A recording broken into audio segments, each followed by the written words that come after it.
Hi class, I want to introduce you to our next assignment, the logical fallacy debate assignment. It's worth 25% of your overall grade and it will run between 3.5 and 4.5 pages of full content. This is double-spaced 12-point font.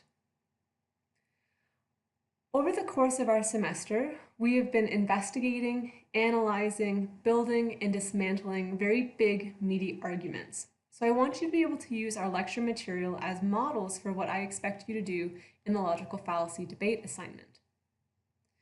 In this assignment, you're going to accurately summarize 2 debate articles, analyze their respective rhetorical persuasiveness, and assess the impact of any logical fallacies.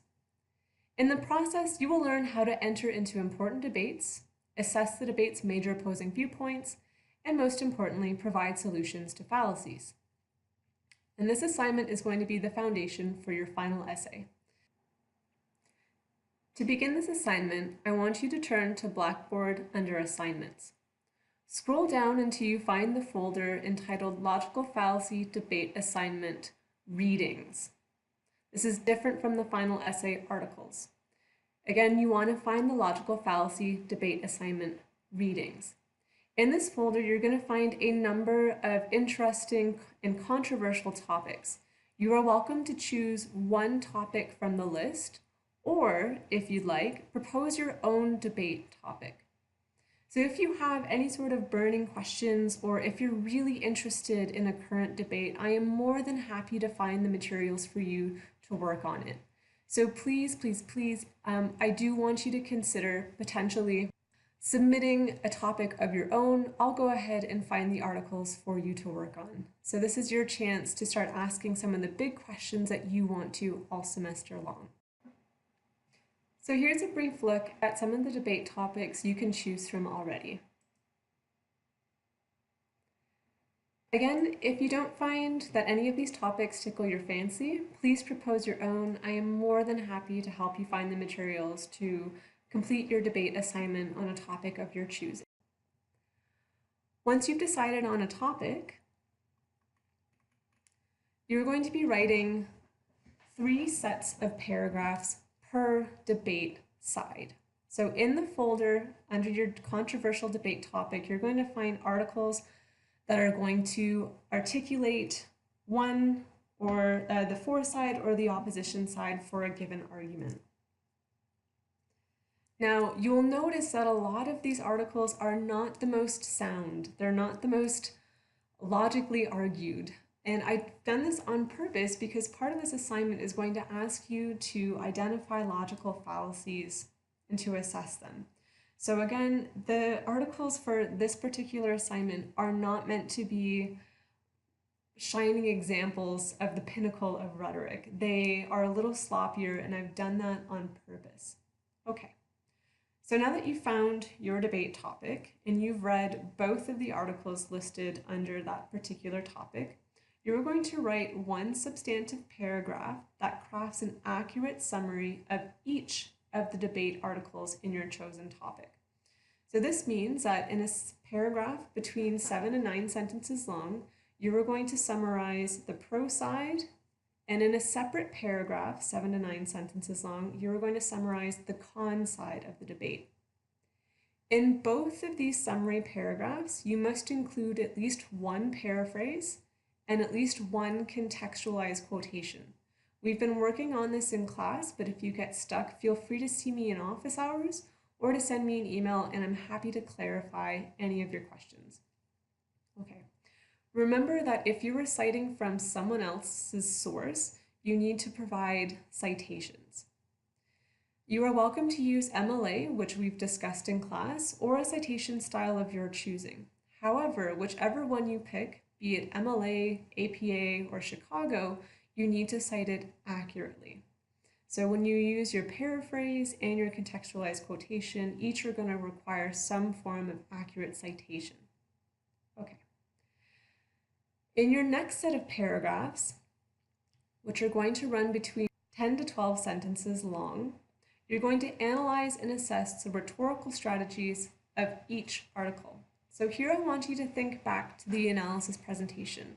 where you're going to be performing similar types of analysis and assessment.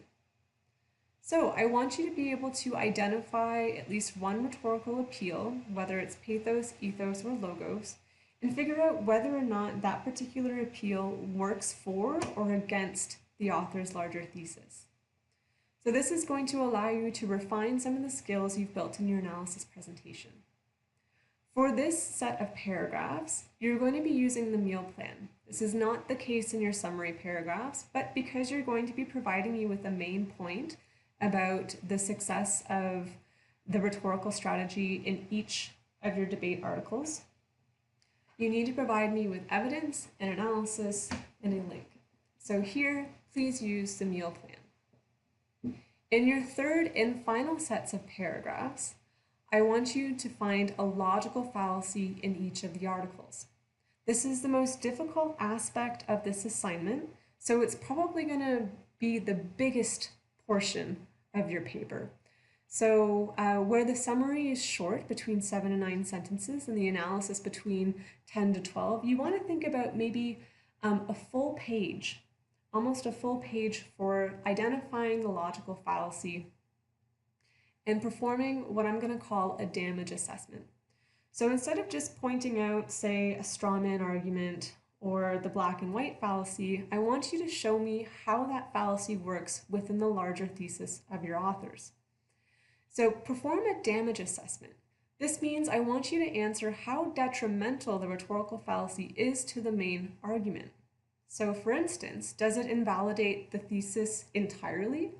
Does it limit the reach of the argument, or does it have little bearing on the argument's validity as a whole? So here, the focus of your analysis is going to be to perform a damage assessment after you found the logical fallacy. Next, you're going to be proposing a solution to that fallacy. So you've identified a logical error in your author's piece. Now I want you to propose a solution. How could they strengthen their argument? Remember here too to use the meal plan. And again, because you're going to be identifying fallacies in both the pro and con side of the debate, you need about a page per fallacy. Finally, I want you to provide a works cited using MLA or whatever citation style you prefer accurately. Now, as I mentioned in class, a works cited page does not count towards page length. So you need 3.5 to 4.5 full pages of content to meet the page length requirement. While I don't want to spend any more time discussing the assignment in this video, do feel free to check out the grading criteria that I've identified for you at the bottom of the assignment prompt. Okay, so to recap, this assignment is worth 25% of your grade. You are welcome to use your do-over on it. Remember, this might be your last chance to use your do-over because you can't use a do-over policy on your final paper. It needs to be 3.5 to 4.5 full pages of content. You're going to be writing without an introduction or a conclusion, just give me the meat, 2 substantive summary paragraphs, 2 substantive analysis and assessment paragraphs of a rhetorical strategy, that is pathos, ethos, or logos, and finally a page-long analysis of a logical fallacy, how detrimental this fallacy is to the article, and a solution to that fallacy. Again, you are welcome to propose topics you find absolutely interesting and invigorating. I would be more than happy to support you in those endeavors. So do give me an email, meet me after class, and propose your own topics if any of the topics already suggested don't quite tickle your fancy. Okay. I wish you guys all the best of luck. Feel free again to contact me if you have any questions.